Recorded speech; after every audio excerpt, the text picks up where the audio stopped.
превъзходителство, заместник министър, Your Excellency. гостът на програмата Александър Наков стендъп комеди.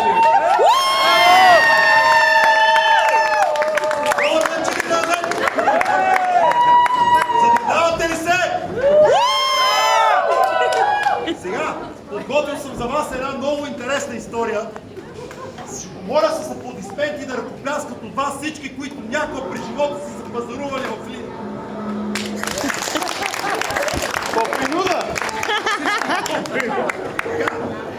Историята е за моя личен дуел с касиерките в Lidl, защото не знам на някой от вас случвало ли се, когато пазарувате в Lidl, касиерката, като почне да ви маркира продуктите, да ви ги нахвърля като на куче. Винаги! Значи аз имам програма специално очертана всеки път, като пазарувам в Lidl. Първото нещо, като вляза в Lidl взимам брошурата. Брошурата виждам кои продукти са намалени, не за друго. Обикновено продукти, които са намалени, съм ги виждал на по-евтини цени на други места преди няколко дни, но това, което е предимството на Lidl, че те продават много неща, които не мога да видя никъде другаде и затова не мога да преценя дали е ефтино или е скъпо. И затова ми се струва, че е намалено, независимо от цената. Затова, когато влизам в Lidl, първото нещо е, взимам детска количка, не големите, защото големите ми се струва, че съм напазарувал малко. Когато взема тия бебешките колички, ми се струва, че съм напазарувал много и така писта пари. Влизам в Lidl, взимам детската количка, обаче за да не се излагам, понеже съм възрастен, взимам и дете. Не да бута детската количка, за да не се излагам, че голям човек бута детска количка. Влизам в Lidl и казвам, Андрейчо, вземи точно 3 краставици. Защо? Защото ако краставиците са хубави и съм аз, мога да се кои са краставиците са хубави, трябва да взема повече и ще взема 5. И ще се набута, ще покача повече пари. Затова имат менеджери свежи. Влизам в Lidl. В Lidl, както знаете, се пазарува по часовниковата стрелка. Това е техен прием, в който те са ни излъгали, за да можем да пазаруваме повече. Затова, като влезете в Lidl, завивайте веднага надясно. Защото като завиете надясно, пазарувате обратно на часовниковата стрелка и теоретично ще покачате малко по-малко. Второ нещо, което трябва да знаете в Lidl. Lidl са калкулирали колко процента от продажбите не се изчезва стоката и не се реализира. Тоест, хора, които в магазина крадат. Какво значи това? Че за всеки, който краде в Lidl, плащате вие. Как се решава проблема? Как се решава проблема? Като влезеш в Lidl, отидеш директно на бадемите. И пълниш джоба. Пълниш шепа. И ходиш с магазина и ядеш. Но, ако се криеш и охраната те надуши, че нещо се притесняваш, ще ти направи проблем. Затова е много важно, като вземеш бадемите, да ходиш възможно най-наго и да ги ядеш, гледайки охраната в очите. Тогава той решава, той е някакъв шеф, защото не ми показва. И си вика, за 900 лева не може да се създават такива проблеми.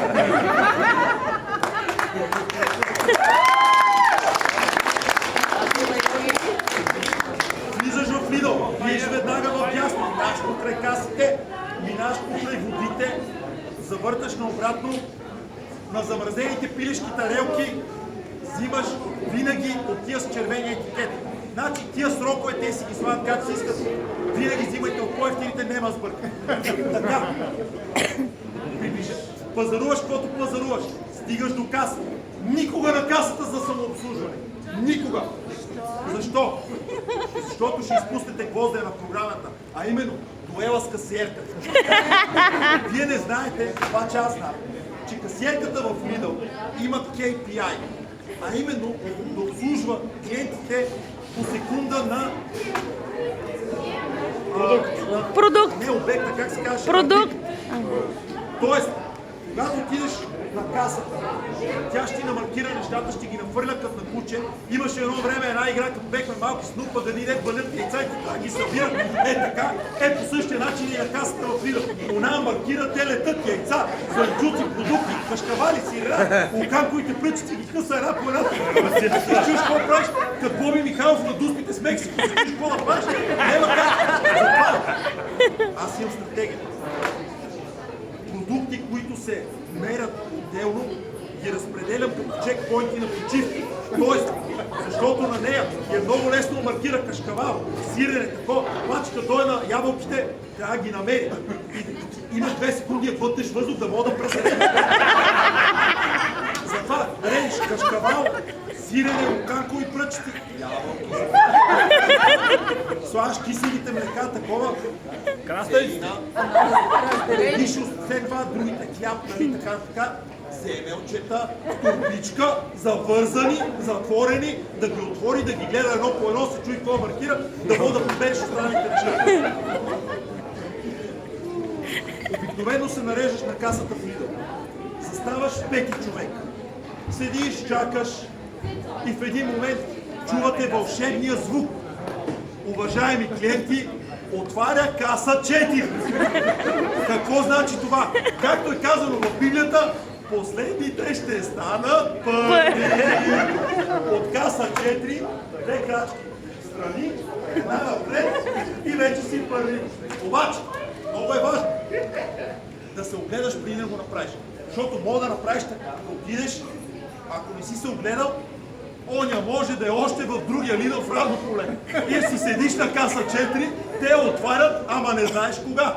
В крайна сметка идва касиер или касиер.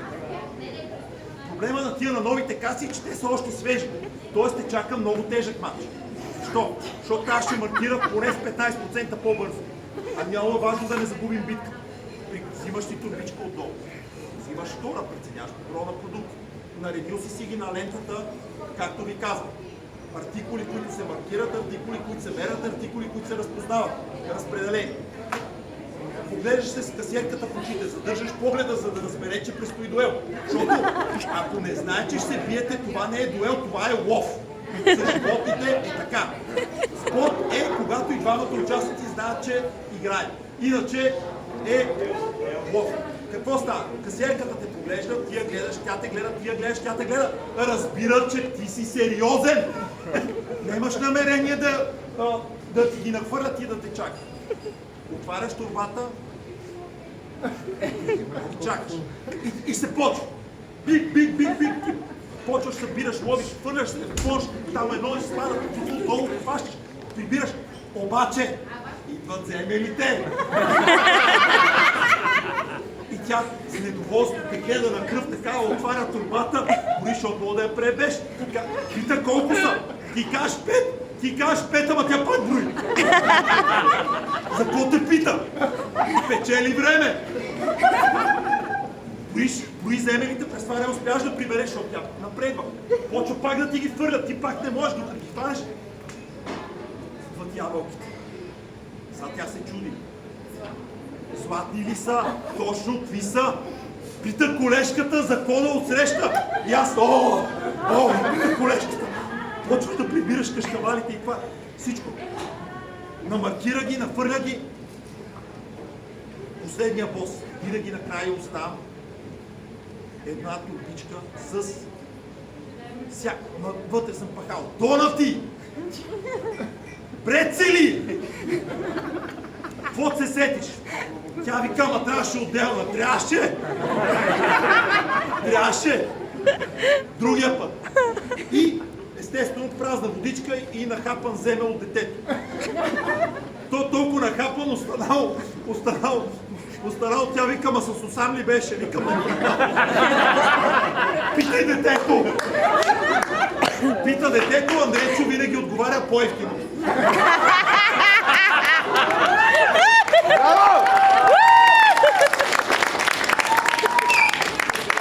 Маркирам и тя поглежда и с нейно разочарование разбира, че всичко ми е в торбата. Няма да има досадния елемент, в който тя стои победоносно. Аз такъв с едно притеснение прибирам и ми е неудобно следващите клиенти. Неудобно ми е, че сега първо трябва да плаща. Аз вече съм си прибрал всичко. И я гледам нагло. И викам. Другия път викни глава и касиер.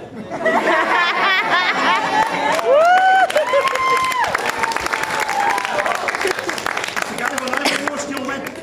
Питаме, брой или с карта? С ваучери. Аз си викам с ваучери.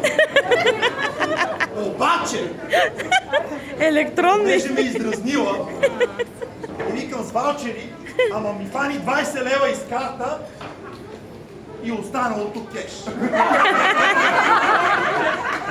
И она ме гледа се едно току-що ще си повърне в устата. Правиме го. Проблема обаче е след. Клиентите зад мене, докато първоначално са се кефили на цялото геройство, как събирам продуктите, като дойде момента за плащането, леко съм им загубил от времето и са леко издразнени. И се оказа, че не стига, че съм ми направил кефа и съм маркирал толкова бързо да си фане KPI-а, обаче при плащането малко съм е предзакал. И я оставам да се оправя със следващия клиент, да си намакса секундите. Това вече не е мой проблем.